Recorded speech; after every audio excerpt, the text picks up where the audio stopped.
In September of 1997, amidst the grieving faces at Westminster Abbey, one detail in the heartbroken mother's appearance drew the eye.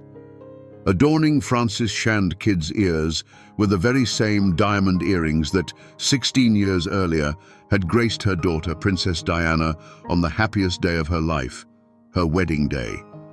Was it a gesture of maternal grief, a symbol of an unbreakable bond?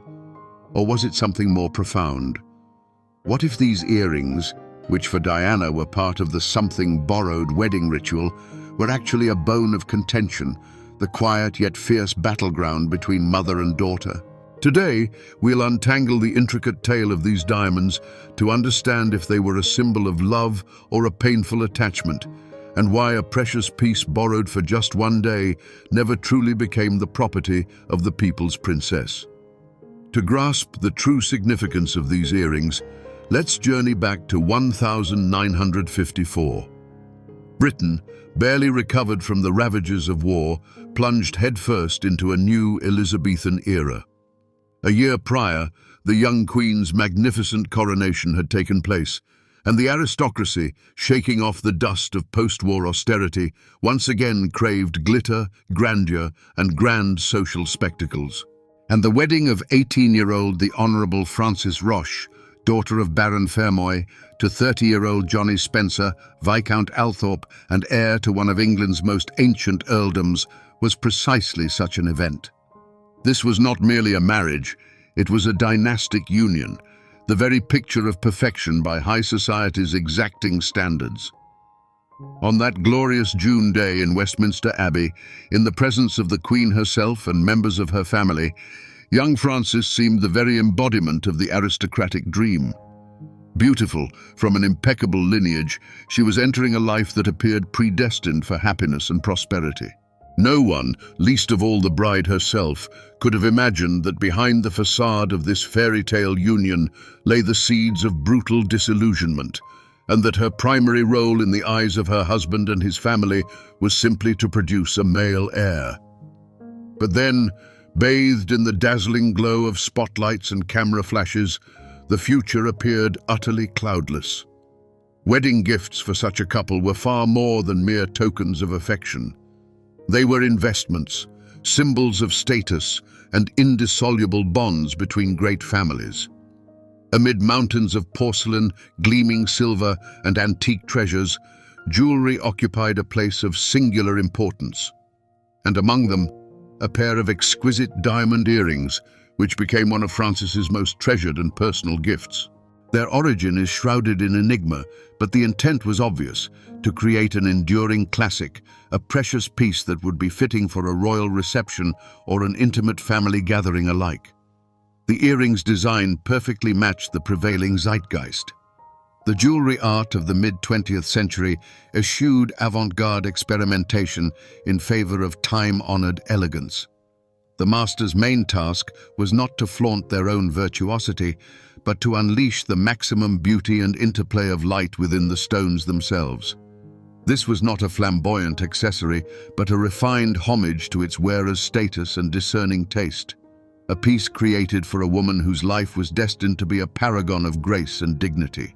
At the heart of each earring was a generously sized, pear-cut diamond, a shape historically linked to tears of joy and feminine grace. It was surrounded by a luminous halo of 50 smaller stones in both brilliant round and marquise cuts, chosen with exquisite precision to forge a seamless, shimmering tapestry of light. The platinum setting, virtually invisible, allowed the diamonds to appear suspended in air, capturing every errant glimmer of light. This was a work of the highest caliber, executed without a doubt by one of London's preeminent jewellery houses. Thus, amidst a fervent atmosphere of universal hopes and fervent expectations, this exquisite ornament came into being. It was far more than a mere assemblage of precious stones and metal. On that day, these earrings were a promise, a pledge of a beautiful, untroubled life, overflowing with joy and affection. A pledge that, as history would relentlessly reveal, was never destined to be fully fulfilled.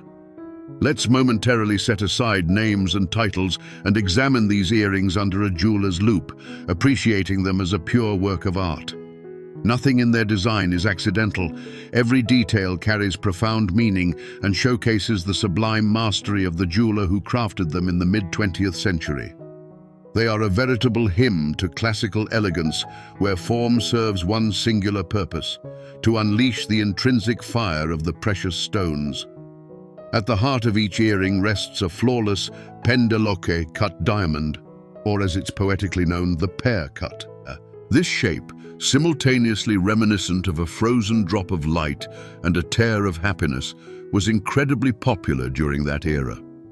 It's considered one of the most feminine and refined cuts. To find two central stones perfectly matched in weight, color, clarity, and proportions, the jeweler undoubtedly spent months of painstaking work. Their weight wasn't ostentatious, but sufficient to declare the wearer's status. This was a jewel worthy of a viscount's bride. But the true magic begins with the surrounding stones. Around each central diamond, the jeweler constructed an intricate, multi-tiered architecture of light. This isn't just a halo. It's an entire galaxy of over 50 smaller diamonds combining two different cuts. Closer to the center, classic round, brilliant stones create a continuous sparkle, while the outer contour is accentuated by elongated marquise-cut diamonds.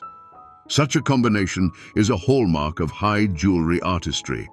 The round stones provide dazzling play of light and flashes, while the marquises add elegance to the design and visually lengthen the piece.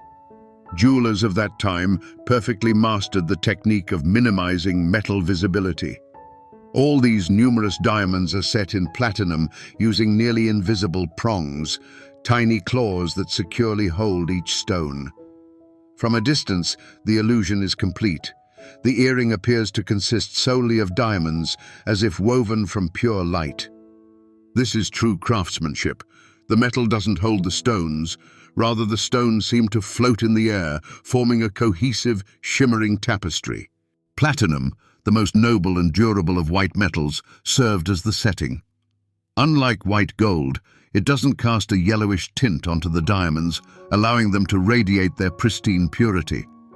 It's also significant that the earrings weren't static objects. They were conceived to be alive. Thanks to the movable attachment of the central element, they delicately swayed with every turn of the head, catching and refracting light from various angles. They danced, living their own lives, drawing attention not by size, but by their dynamic movement and the captivating play of light.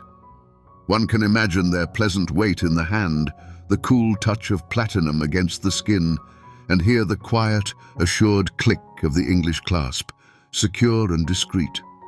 These details, invisible to the casual observer, are the very essence of luxury. This piece of jewelry was not created to stun from across a ballroom, but to enchant upon close inspection, revealing ever more facets of its perfection.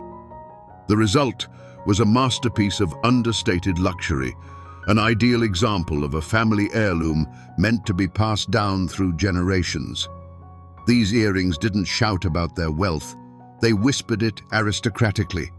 They embodied the dignity, purity, and grand hopes placed upon young Frances Spencer on her wedding day. They were perfect.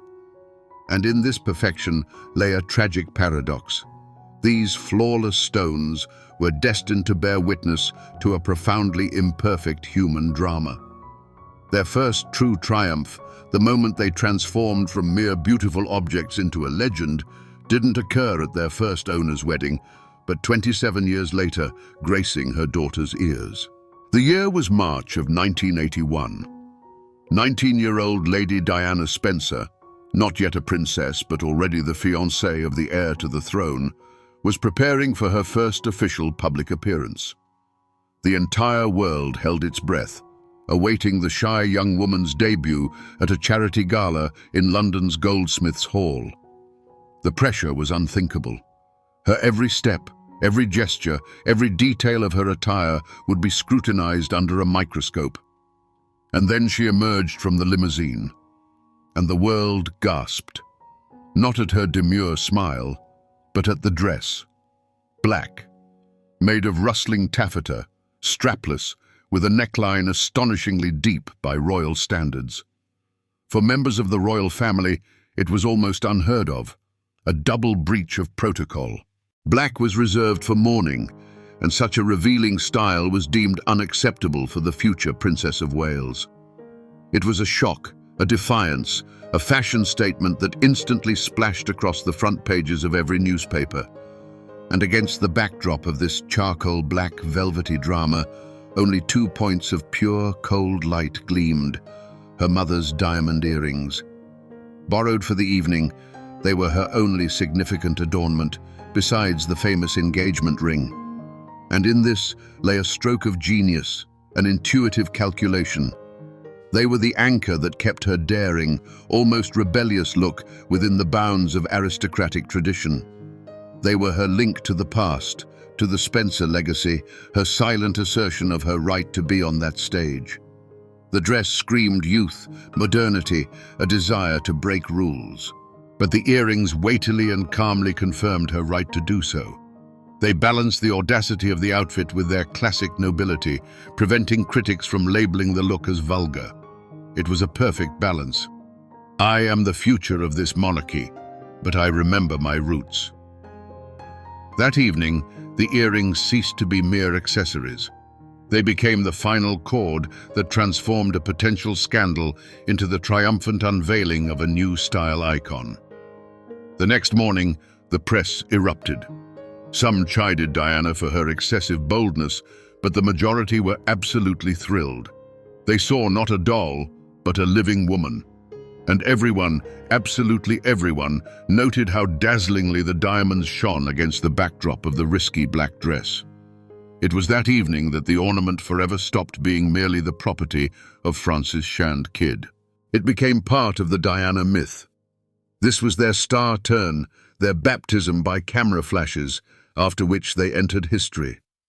Then came July 29th, 1981.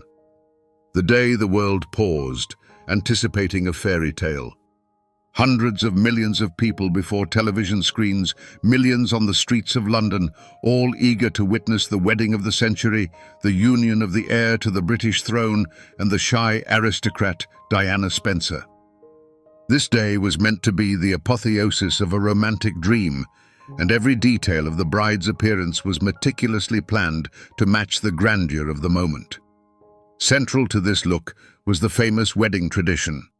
Something old, something new, something borrowed, and something blue. Each element was a powerful symbol. The old was the Spencer family tiara, an antique treasure emphasizing the antiquity of her lineage. The new was the magnificent, almost theatrical gown by David and Elizabeth Emanuel, a gaze into the future. The blue was a tiny bow sewn into the dress's sash. And the borrowed, those very same diamond earrings from her mother, Frances. On that day, the earrings played their most crucial role. Delicately peeking out from beneath her voluminous veil, they framed her famous, slightly shy gaze from under her brows. As Diana walked down the aisle of St. Paul's Cathedral, they caught the subdued light of the ancient stained glass windows, sparkling with her every step.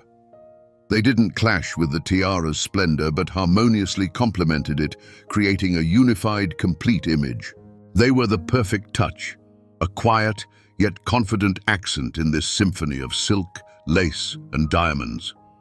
But their significance ran far deeper than mere aesthetic perfection.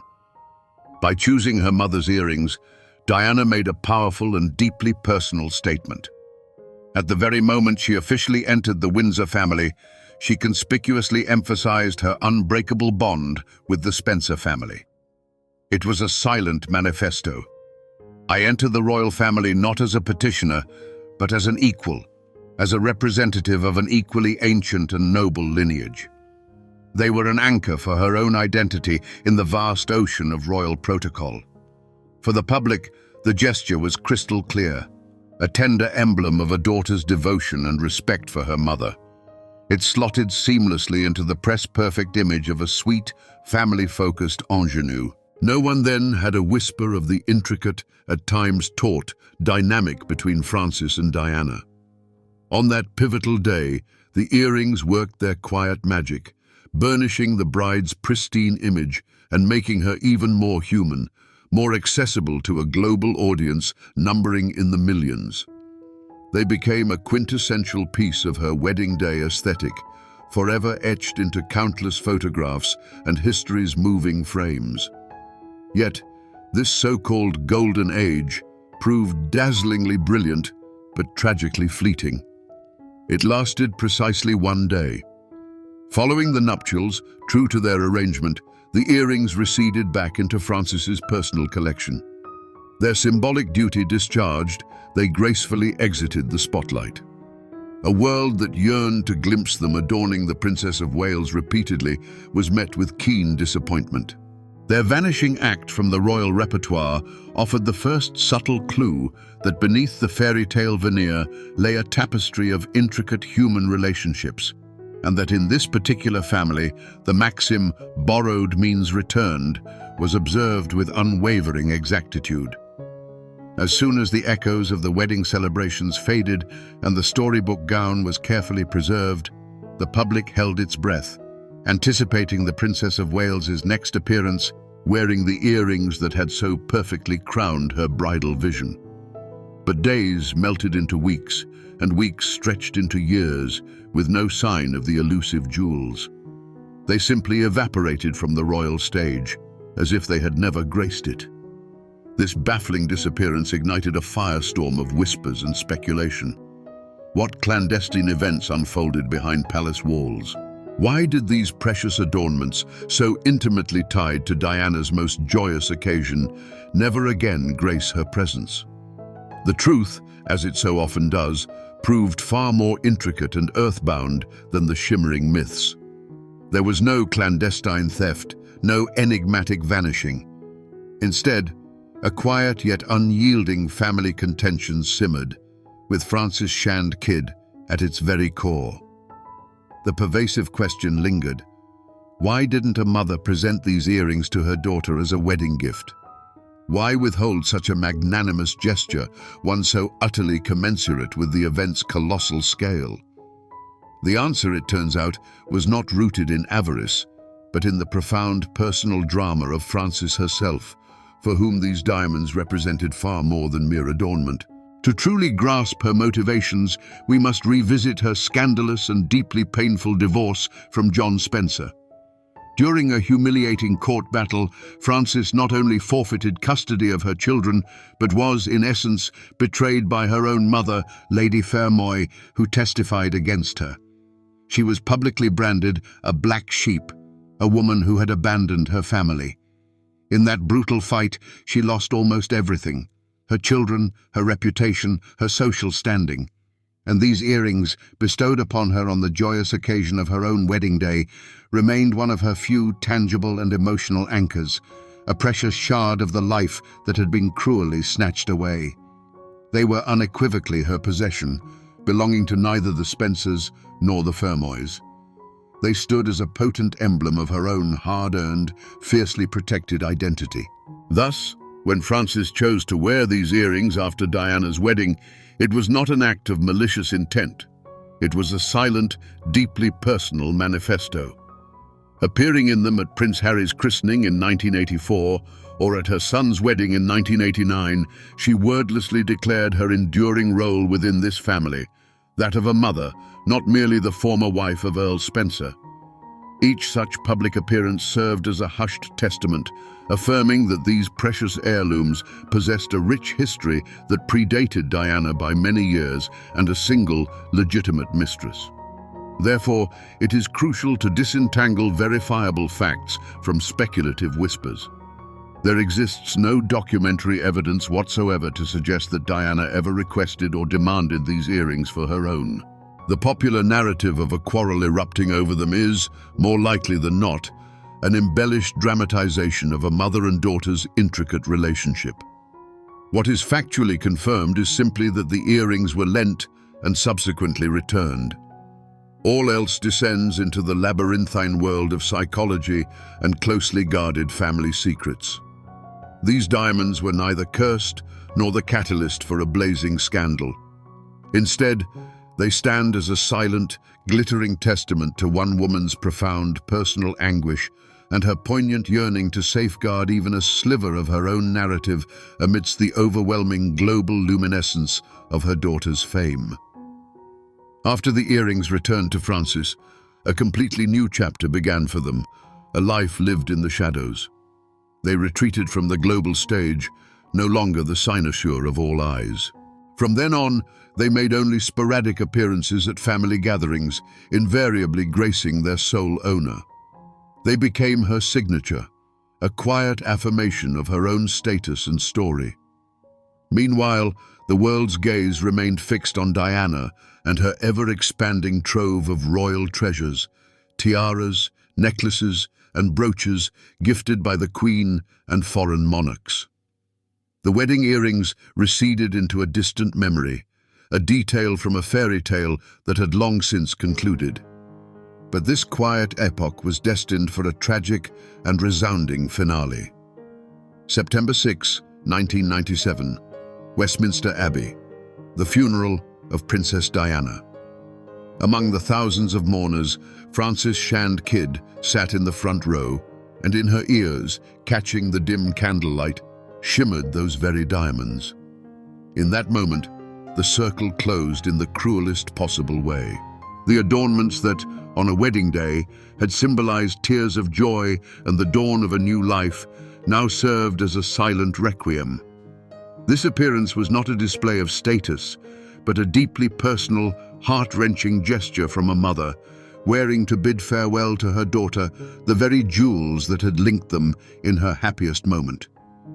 This was Frances's last documented public appearance in the earrings. After this, they once again descended into the quiet embrace of her jewel box, now holding memories not only of a wedding, but of an unimaginable loss. The era of their first owner was drawing to a close. In 2004, Frances Shand Kidd passed away.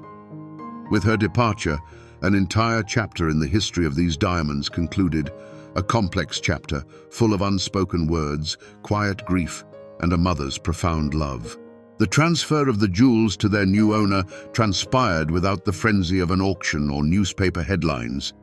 Everything unfolded as it should in an aristocratic family, quietly and by testamentary decree.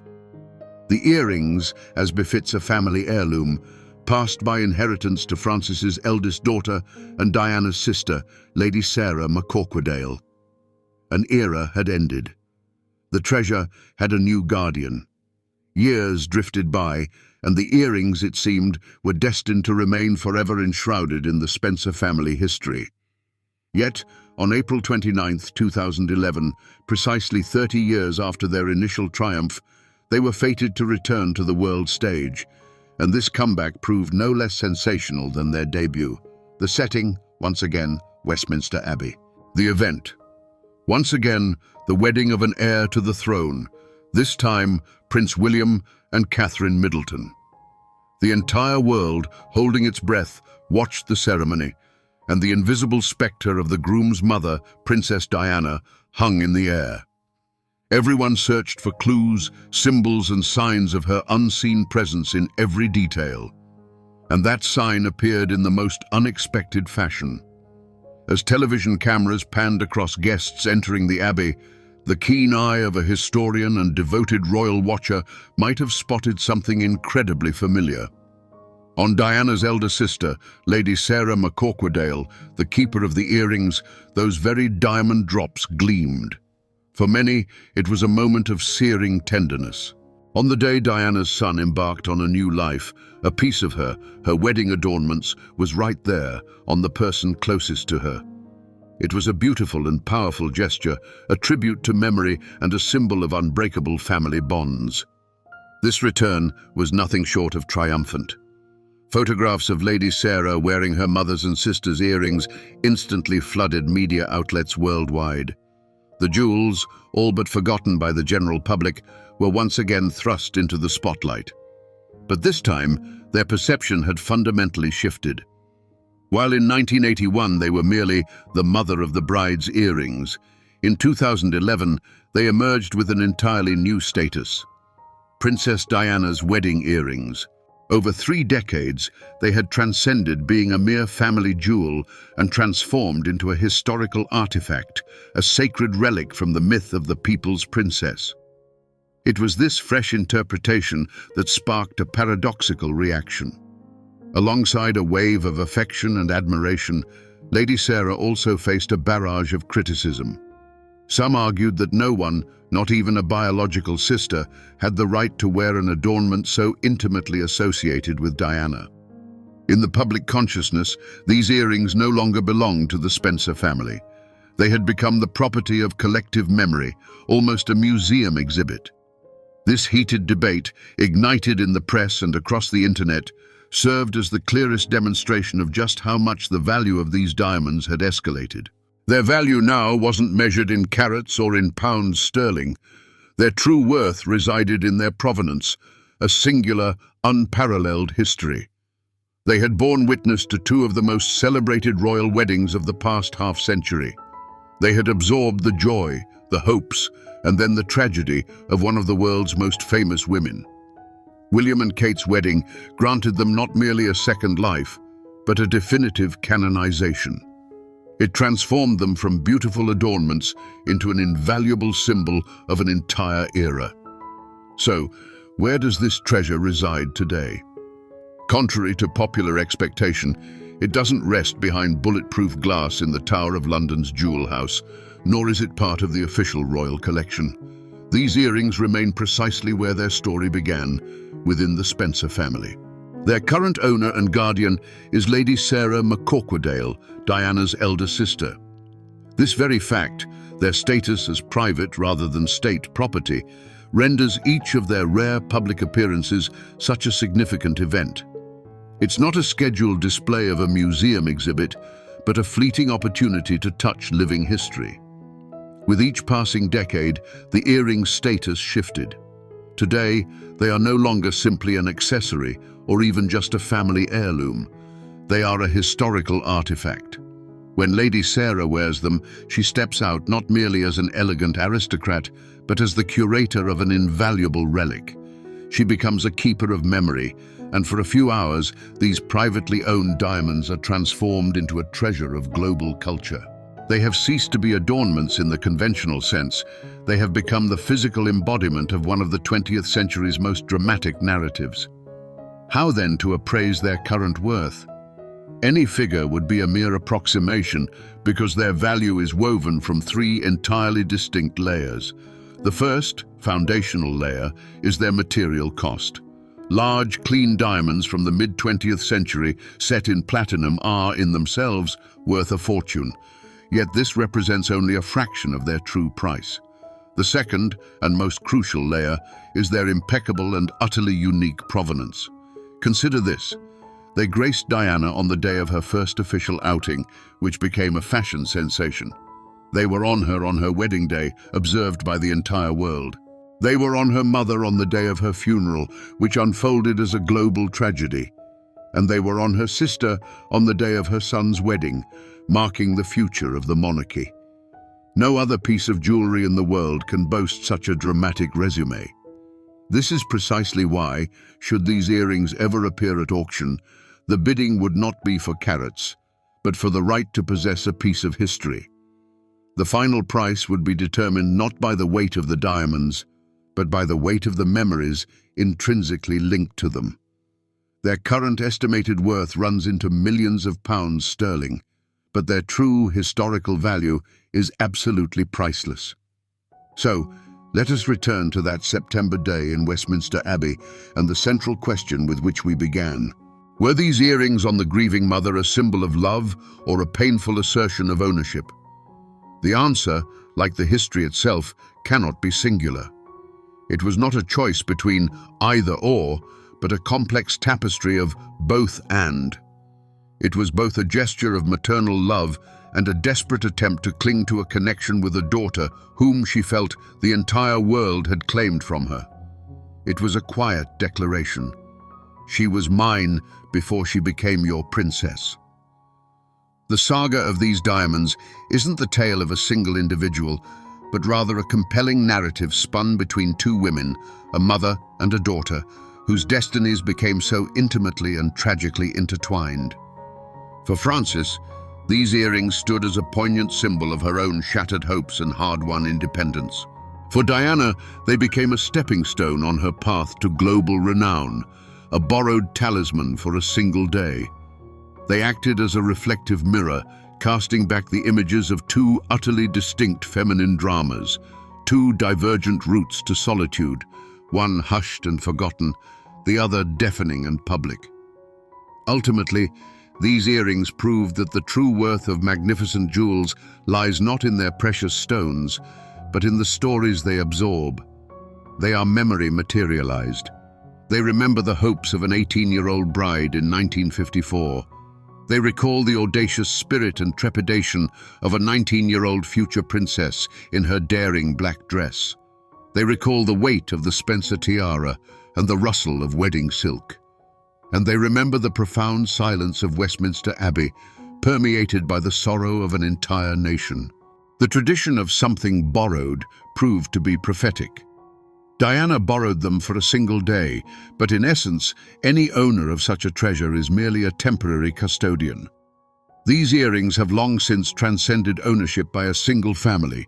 They belong to history. They have become a tangible embodiment of human passions, ambition, love, the ache of loss, and the indomitable strength of family bonds, no matter how complex they may be. These cold, silent stones, meticulously faceted by a master's hand, have become the most eloquent chroniclers. They have outlived their wearers, continuing to narrate their stories without uttering a single word. And today, when we gaze upon their photographs, we perceive more than just diamonds and platinum. We discern the glint of a fairy tale, the echo of a tragedy, and the inextinguishable light of one of the 20th century's most extraordinary sagas. They continue to gleam, a silent reminder that while the women who wore them have departed, the brilliance of their remarkable fates will never truly fade.